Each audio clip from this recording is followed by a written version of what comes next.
खन्ना। मैं हूं आपके साथ दिवांशु खन्ना। आज हम एक खास पेशकश लेके आए हैं जिसमें हम एक रिपोर्ट के बारे में बात करेंगे। ये रिपोर्ट है डीरेलमेंट ऑफ इंडियन रेलवेज, जो कि भारत के नियंत्रक एवं महालेखा परीक्षक यानी सीएजी द्वारा जारी की गई है। इस रिपोर्ट में बताया गया है कि पूरे देश में 2017 से 2021 के बीच ट्रेन डीरेलमेंट यानी ट्रेन का पटरी से उतर जाना या ट्रेन एक्सीडेंट कुल 1392 बार हो चुके हैं। जहां पूरे देश में इधर बीच कुछ ज्यादा ही ट्रेन एक्सीडेंट के मामले बढ़ गए हैं। वहीं अगर सिर्फ 2024 की बात करें तो इन 7 महीनों में पूरे देश में 7 बड़े ट्रेन एक्सीडेंट हो चुके हैं, जिसमें 16 लोगों की जान जा चुकी है और 100 लोग घायल हो चुके हैं। अब आप सोच रहे होंगे कि पूरे देश में इतने ट्रेन एक्सीडेंट हो क्यों रहे हैं और इसके पीछे की वजह क्या है। तो आइए इसको कुछ पॉइंटर्स के थ्रू समझते हैं।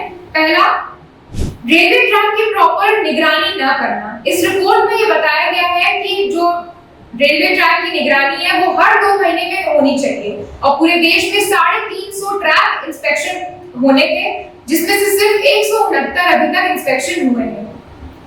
दूसरा, ट्रैक मेंटेनेंस के लिए 36% तक स्टाफ की कमी।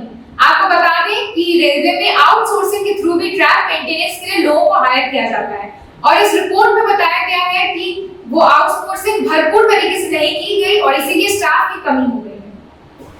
तीसरा, ट्रैक मेंटेनेंस मशीन का पूरी तरह से इस्तेमाल न करना। इस रिपोर्ट में बताया गया है कि जिस मशीन से ट्रैक की मेंटेनेंस की जाती है उसका अच्छी तरह से इस्तेमाल नहीं किया गया है।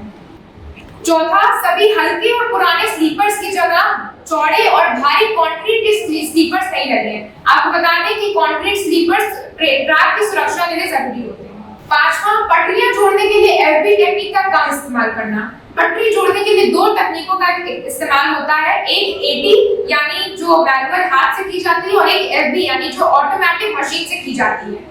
तो रिपोर्ट में यही बताया गया है कि एफबी टेक्निक का कम इस्तेमाल हो रहा है, जबकि इस पर ज्यादा बढ़ावा देना चाहिए क्योंकि इससे ट्रैक की मजबूती जो है बनी रहती है। छठा, ट्रैक में गड़बड़ी की अल्ट्रासोनिक जांच में कमी। आपको बता दें कि ट्रैक की मेंटेनेंस के लिए उसकी जांच के लिए अल्ट्रासोनिक डिटेक्शन टेस्टिंग मशीन का इस्तेमाल किया जाता है, जो इस रिपोर्ट में बताया गया है कि उसका इस्तेमाल कम किया जा रहा है। बाकी जो अन्य पॉइंट है और जो बाकी के कारण है उसमें अधिकारियों की ट्रेनिंग और मेडिकल जांच में कमी, ट्रेन की पहियों में डिफेक्ट और गलत सिग्नल के कारण ट्रेन का एक्सीडेंट होना शामिल है।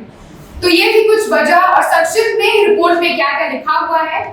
सीएजी ने अपनी रिपोर्ट में अंत में ये भी कहा है कि ट्रेन एक्सीडेंट किसी एक गलती की वजह से नहीं बल्कि कई सारी गलतियों को जोड़ के उसके कारण होती है। तो अब जो जिम्मेदारी है और सवाल जो सरकार पर है कि जो सरकार विकसित भारत का वादा देशवासियों से करती है वो भारत और भारतीय रेलवे को किस दिशा में ले जा रही है।